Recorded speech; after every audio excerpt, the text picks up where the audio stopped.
Good evening. This is the Manydown Executive Committee meeting, 28th of June, and welcome to everybody who's attended. Before starting the meeting, there are a number of procedures to go through. Before we start, there are no fire alarms scheduled for this evening. Therefore, if the fire alarm sounds, please evacuate the building immediately. The fire exits are located at the rear and side of this room. Go down the stairs and meet in the War Memorial Park. I would ask everybody to note that this meeting is being webcast live on the internet. Julia? Yep. And could I ask all members and any visitors to switch their mobile phones off or to turn them to silent? So, item 1, apologies for absence. There are no absences this evening. All members are present. Item 2, any declarations of interest? None. No declarations of interest.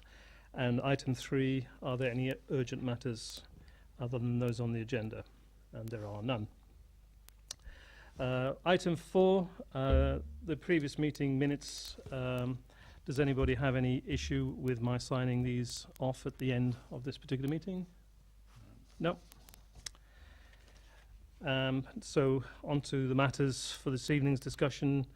Firstly is the Manydown project update. John. Thank you, Chairman. Good evening, everyone. This is a report that covers the progress that has been made since we last met, and I'm pleased to say there has been some very good progress in taking forward this very important project for the delivery of new homes for our residents at Manydown. In particular, continuing engagement with the members of the public to receive their views, and also the start of our engagement with potential private sector partners, and we've had a successful launch event here that I'll talk about a little bit more.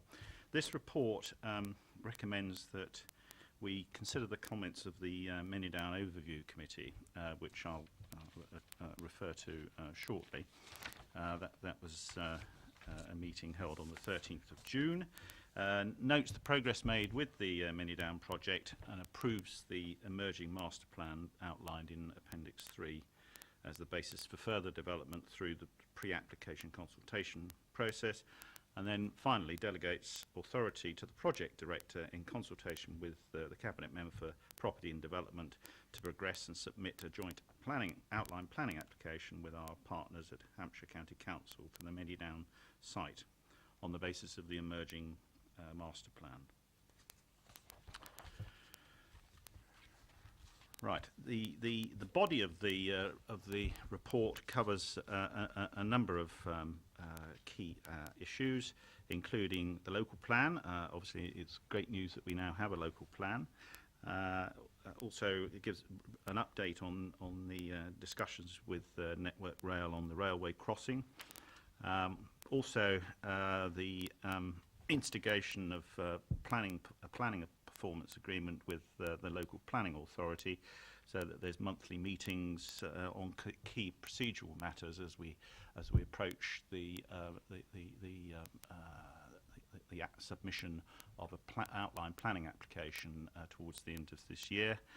An environmental impact assessment that will need to be done as part of the work that we're doing in relation to an outline planning application. It brings us up to date on the Oakley and Dean neighbourhood plan, which has been approved following, dare I use the word referendum? Yes, I think it's right.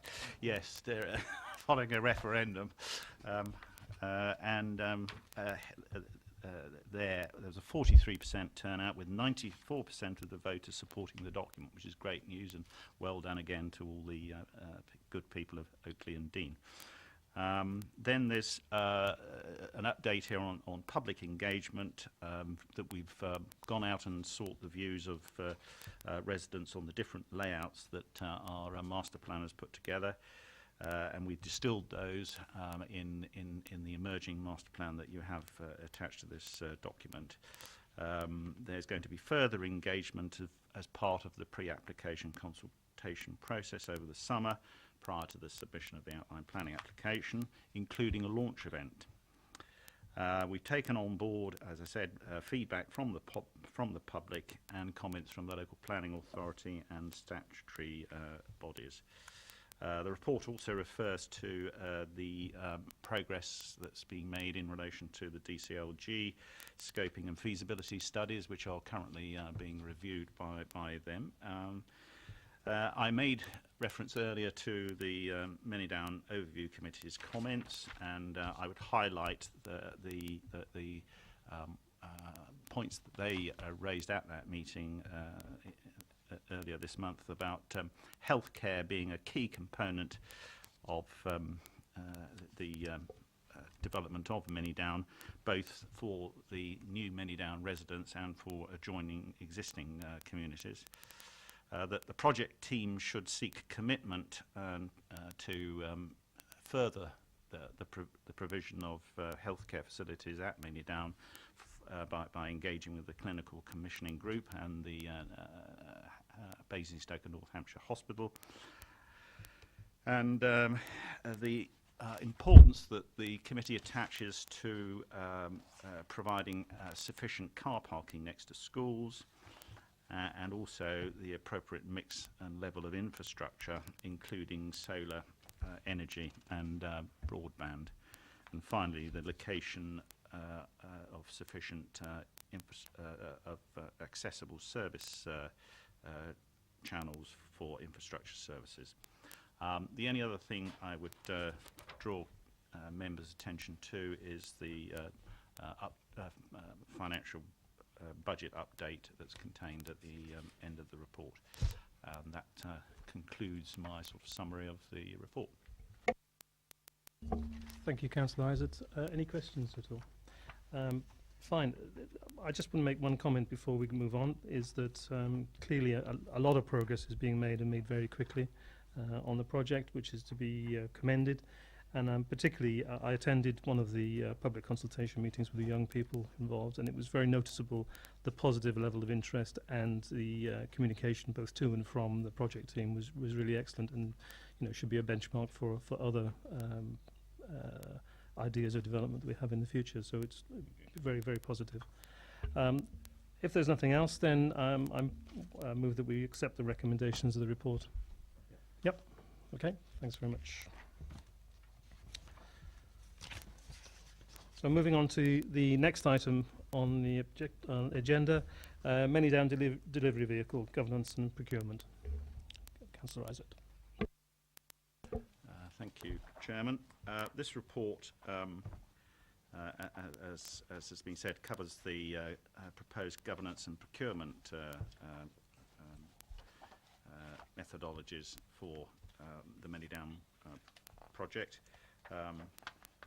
It's recommended that that this committee considers the comments of the Manydown Overview Committee, which I'll come to shortly, approves the outlined business case as the basis for procurement of a private sector joint venture partner, approves the procurement and I might add the evaluation process as per the report. On that, again, can I make reference to the successful event held here on the 13th of June, where we had our first sort of formal engagement with potential private sector partners. We had a very good turnout, I think over 60 attendees. So I think we made a good start, and I would like to think they went away feeling that this was that the Manydown project was one that was of a very interesting scale, and one where there were partners, public sector partners, who were going to work well with them, and that we were well organised, and there was all the foundations for a successful partnership for the many years ahead. In that engagement process, we did highlight that there was an opportunity to continue to be involved in Manydown if everything works out well beyond the first phase, and so I'm sure that they went away thinking, well, that this is an opportunity of national scale in a very well located part of the country, and I'm hoping that good start we made, despite all the current uncertainties, will bear fruit, and we will have some very good proposals coming through in due course when we go out with the procurement process proper. The report delegates authority to the project director in consultation with the executive director of finance and resources and head of law and governance to commence the formal procurement process. It approves the governance framework outlined in the paper as the basis for further development, so that can be considered in the full business case for approval by full council in June 2017. I'd like to just highlight the timetable that we're working to of PQQ in July, August 2016, final tenders from prospective private sector partners during April and May of 2017, and a target of an appointment of a preferred bidder or bidders by June through June to September 2017. We got some good support to these proposals when it was considered by the Manydown Overview Committee on the 13th of June, and I'd just like to highlight some of the comments that they made. There was a request for a continuation of cross-party engagement as to governance arrangements, and that these are developed. They were wishing to receive information on the ethical assessment that can be undertaken on the financing arrangements of potential private sector partners. The project developer at that the project director at that meeting confirmed that the final version of the evaluation criteria will be shared at a members briefing session in August of 2016. The only other concluding point I'd make, councillors, is just to highlight the financial implications of this major project, this major investment by our council that appears in section 4 of the report. Thanks. Thank you, Councillor Isaac. Any questions at all? Nope. Fine. Before again moving to the recommendations, it's clear that it's a major project for Basingstoke and Deane Borough Council, and I'm glad that there is positive discussion cross-party so that we can develop a coherent strategy across the board, and also that any potential partners see us as a professional, as we produced in the original public event to them. They see us as professional and business-like and decisive body in terms of dealing with the governance in the future. So without any questions, we'll go on to the recommendations, and if that's the case, recommendations passed. That's fine. Thank you very much. That's it. There being no other items, meeting closed at 5:14.